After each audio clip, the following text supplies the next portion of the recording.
Hi guys. So I want to talk about a law that we all have been well acquainted with of recent times, the Mann Act.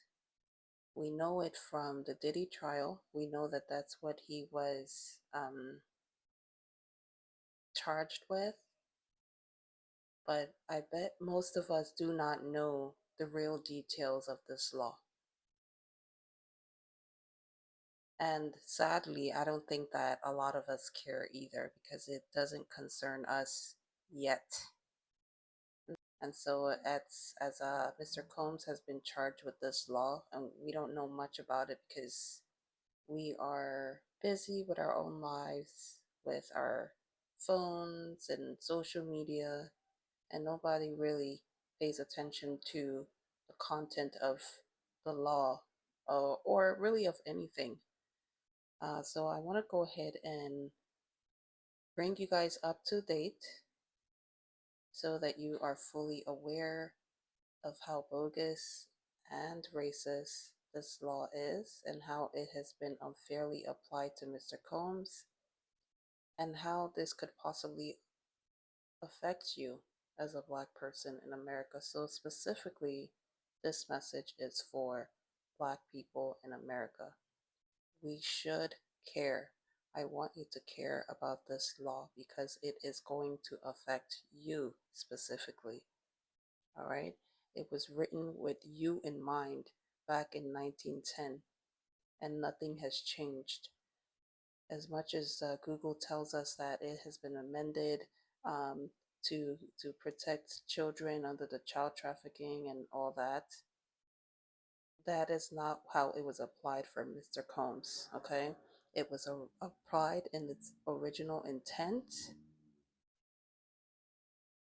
which I'm going to talk about.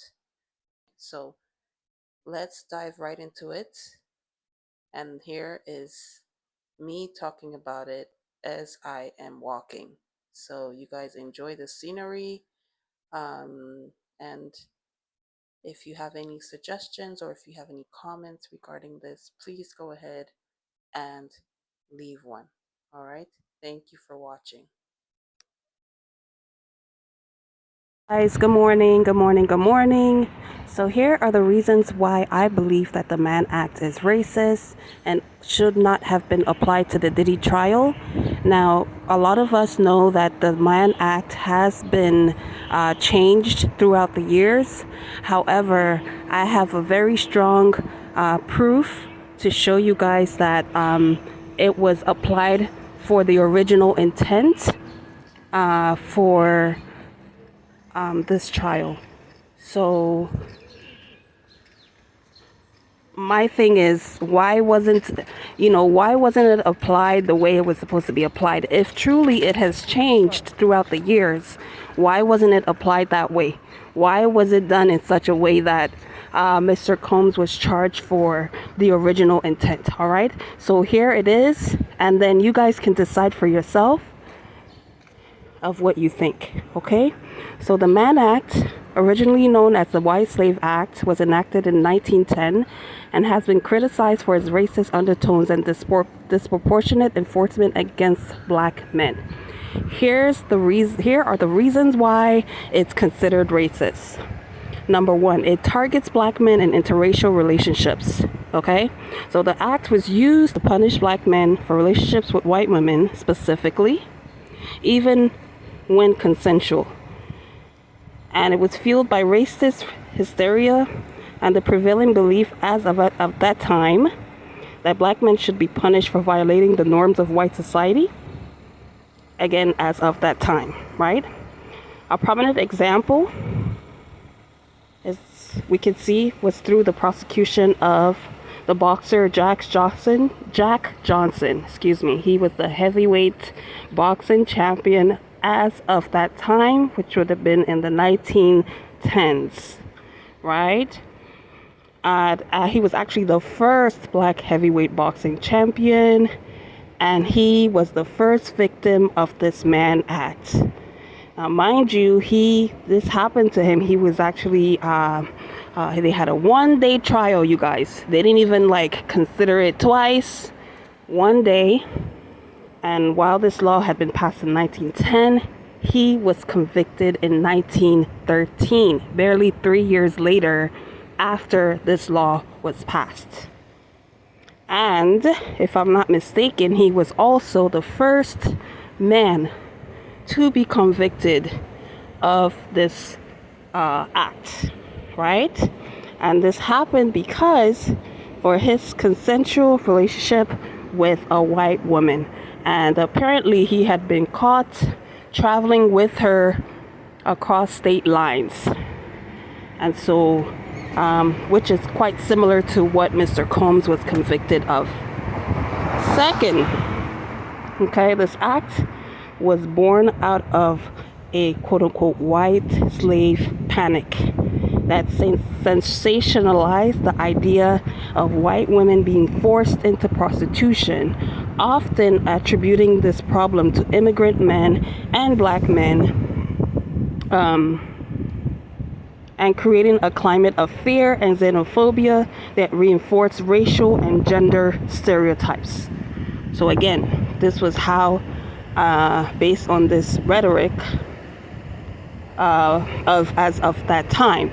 Now, we want to sit and ask ourselves: has things really changed as we think it has, or has it just put on a brand new outfit and repackaged itself and pretended to be a whole different person? I personally believe that things have not changed much. Again, it has been repackaged, and a lot of us are in the delusion that things have changed, but they have not, at least legally for the most part.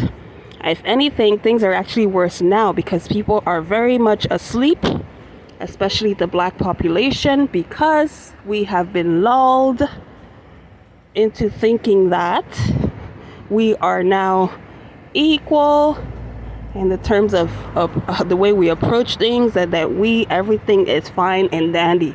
But then you have cases like this with Combs to remind us that no, things are still very much the same, right?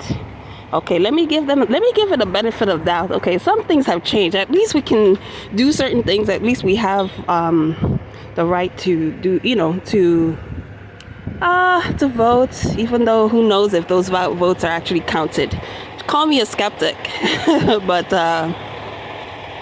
yeah. People are still very much believing the things they believe in and just keep it on the inside. And for the most part, they try to pretend as if all is well. But we all know that it's not. All right? Thirdly,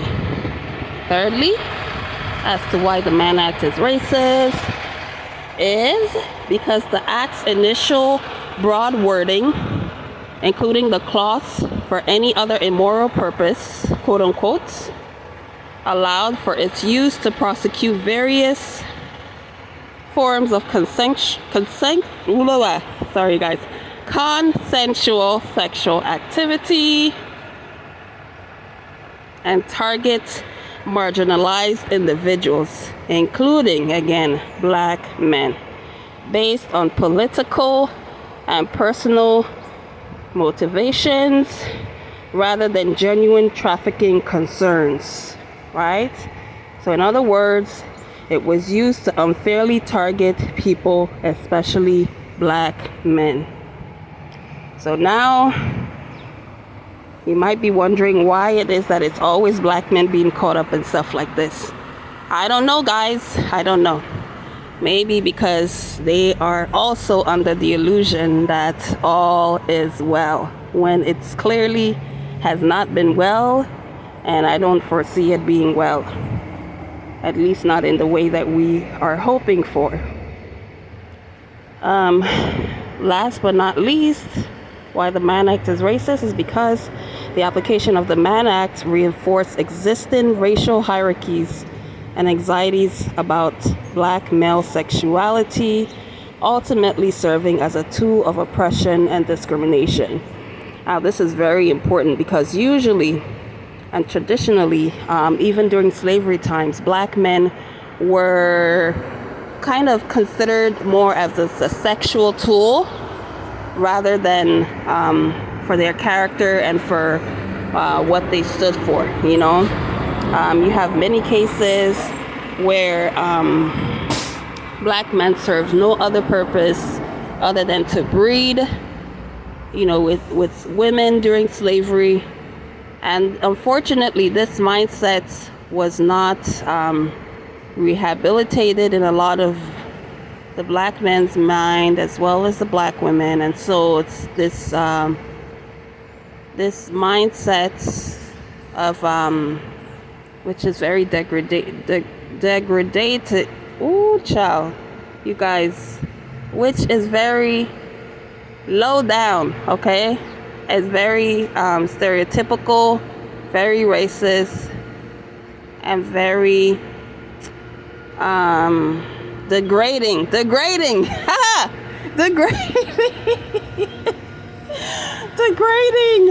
to black people as a whole. So these are the reasons why I consider that it is racist. Now, going back to changes, when I talk about the changes that have been made throughout the years, which are supposedly the amendments, they said that apparently the removal of the problematic immoral purpose clause, that's quote unquote, and a shift in focus toward more clearly defined instances of sexual exploitation and trafficking, particularly involving minors, is what this has been pushed to. So in other words, trafficking of minors and exploitation of minors is what is now being applied to. However, Mr. Combs was not tried for minors issues. He was tried for the relationship he had with his now ex-girlfriends, who claimed that he trafficked them, even though, according to the case and the facts that were presented in court, whereby the jury judged fairly, Mr. Combs actually allowed his girlfriends to order their sexual partners, and they were at free will to do so, okay, and did engage in sexual encounters with these men even outside of his knowledge. So apparently it wasn't all his fault, correct? This is not what it means to be sexually exploited. Sexual exploitation means you're being forced each and every time, okay? You're being led into what you did not sign up for, okay? But text messages, as we have seen in court, the text messages and other correspondence with these ex-girlfriends of Mr. Combs and him suggests that they were very willing participants, and again, participated even without his knowledge. So this goes back to what exactly was he tried for, or was he convicted for? Okay, if we rule out the minors issue, what else is left other than what the Mann Act was originally intended for? All right, which is the target of black men, specifically prominent black men, whose lives were destroyed because of societal injustice and thinking of what should be versus what was going on. All right, so all this, I say this all in summary to point out that the Mann Act, it's something that is worthy of protest. We need to come out and protest this. We don't have to carry placards, but we will reach out to our congressmen, our congresswomen, our law officials, and even our president, so that he is aware that we are not in cahoots with this kind of racial injustice.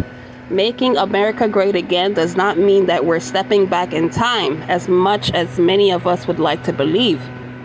So we have to mobilize ourselves,